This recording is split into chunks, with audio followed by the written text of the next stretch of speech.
আসসালামু আলাইকুম, welcome back to my channel এটা আমাদের স্কুল। আজকে তোমাদের সাথে আলোচনা করব দ্বিতীয় প্রান্তিক মূল্যায়ন 2024 শ্রেণী চতুর্থ বিষয় বিজ্ঞান।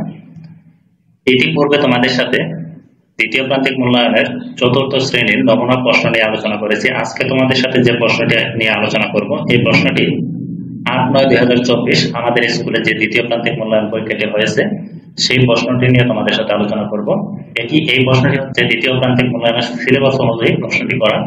এই প্রশ্নটি যদি ভালোভাবে তোমরা প্র্যাকটিস করো তাহলে এই প্রশ্নগুলো থেকে অনেকগুলো প্রশ্ন কিন্তু তোমাদের কমন থাকবে। সেম এই প্রশ্নটি যে তোমাদের কমন থাকবে সেটা কিন্তু আমি বলছি না, সেমও আসতে পারে, তবে তোমাদের এই প্রশ্নগুলো থেকে অনেকগুলো প্রশ্ন কিন্তু তোমাদের কমন থাকবে। আর এই প্রশ্নগুলো যদি প্র্যাকটিস করো তাহলে তোমাদের প্রশ্নটি আনসার করতে সহজ হবে আমি মনে করি।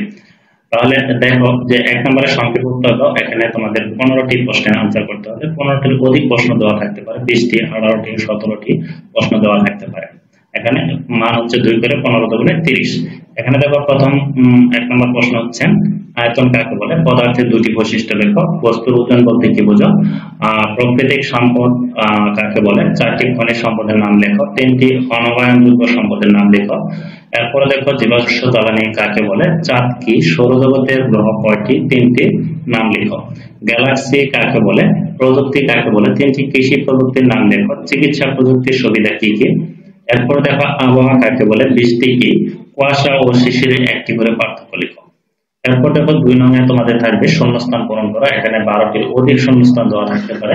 তোমার 15টি 16টি শূন্যস্থান দেওয়া থাকবে, সেখান থেকে তোমাদের 12টি শূন্যস্থান আনসার করতে হবে। এক একটা মান হচ্ছে 1 করে 12কে 12 নম্বর।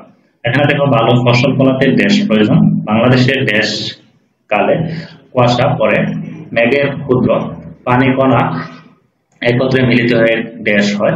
দেশ প্রতিদিনই পরিবর্তিত হতে পারে। দেশ আমাদের জীবনকে আরো উন্নত এবং আরামদায়ক করছে। এরপর দেখো নাম্বার, আমাদের পৃথিবী দেশ একটি গ্রহ।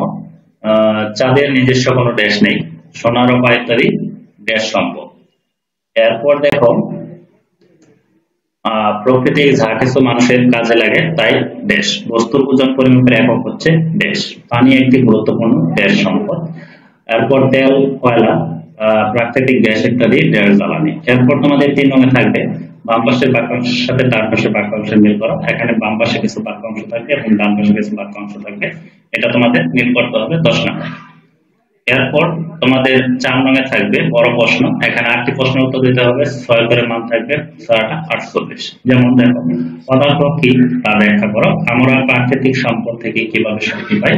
নবায়নযোগ্য জ্বালানির ব্যবহার বাড়ানোর প্রয়োজন কেন? চাঁদের কয়টি দশা আছে বর্ণনা করো। এরপর দেখো গ্রহ ও নক্ষত্রের মধ্যে পার্থক্য কি? বাসস্থানের প্রযুক্তি কিভাবে আমাদের জীবনকে সুন্দর করছে তা 5টি বাক্যে লেখো।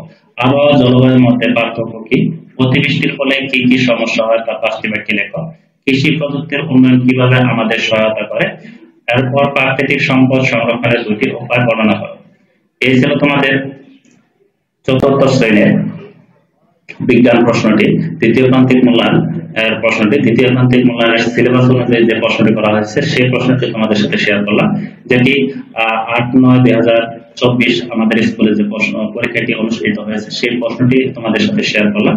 এই প্রশ্নটি যদি ভালোভাবে তোমরা প্র্যাকটিস করো তাহলে অনেকগুলো প্রশ্ন কিন্তু তোমাদের কমন থাকবে। তাছাড়া তোমাদের প্রশ্নটি আনসার করতে সহজ হবে। আশা করি ভিডিওটি ভালো লাগলে একটি লাইক দেবা এবং কমেন্টে তোমার মতামত জানাবা এবং তোমাদের বন্ধুদের কাছে শেয়ার করো যাতে তারাও এই ভিডিওটি দেখে উপকৃত হয়।